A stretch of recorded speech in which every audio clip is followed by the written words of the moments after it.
durup da, yani gücüğün sesine. Ol yüzügrok kaçmağa başlattır.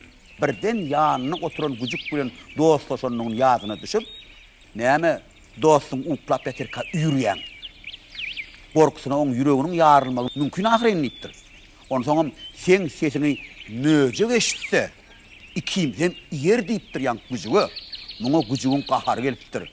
Sen yalı korkok bilen dost olanımdan, yeke gedenim oğ deyiptir de, gidiveriptir öyünden çıkıp. Edil şu vakit bir çal möcek, on yanından geçip var yani eken. Gücük ona karab şey deyiptir. Möcek dost, dursana bir ayak çeksene. Näme hizmet? Gücük ona yekeliktenim halis iyirdi möcek dost. Sen yalı merdirek biri bilen bile dostlaşaysam diyen. Gelver.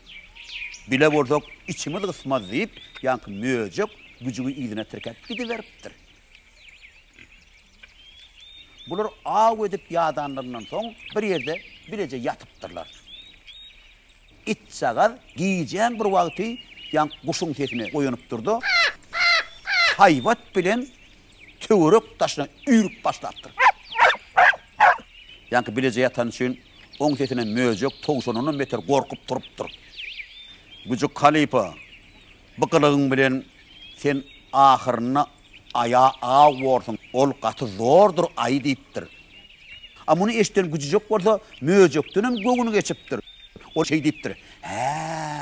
Demek ayı bununam zor eken o.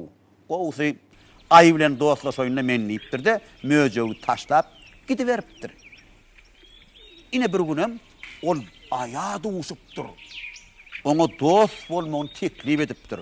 Ayam razı boluptur. Akşam onun yanına yatıptır.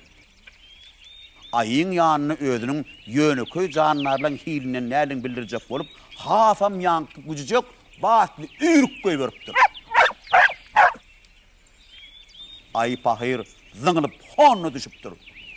Äm bolup töwerüne seretse, her ki dostlaşan gücüceği henidem üyrüp dur diye. Mene bolmazı olan ay şey deyiptir. Yat birden sesini eşitip adam geleyse, ikimizi bir naydadan geçirir. Aydan bir sözleri eşitten gücücek, canlarla içinde in batır adam eken o.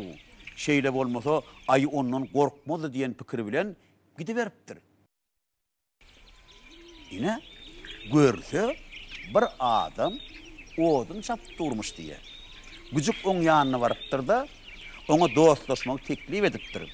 Adamın olsa ona şey deyiptir. Baş üstüne gücücek. Asıl sen tüz bana gerek yollaş ekenin deyiptir. Toğuşonu, möceği, ayağa yaramadık kalın men yüreğimden turuya. Saklık canların in qoğuluklarının biridir deyiptir. Şey deyip, şu günden adam bilen gücüğün dostluğu başlattır.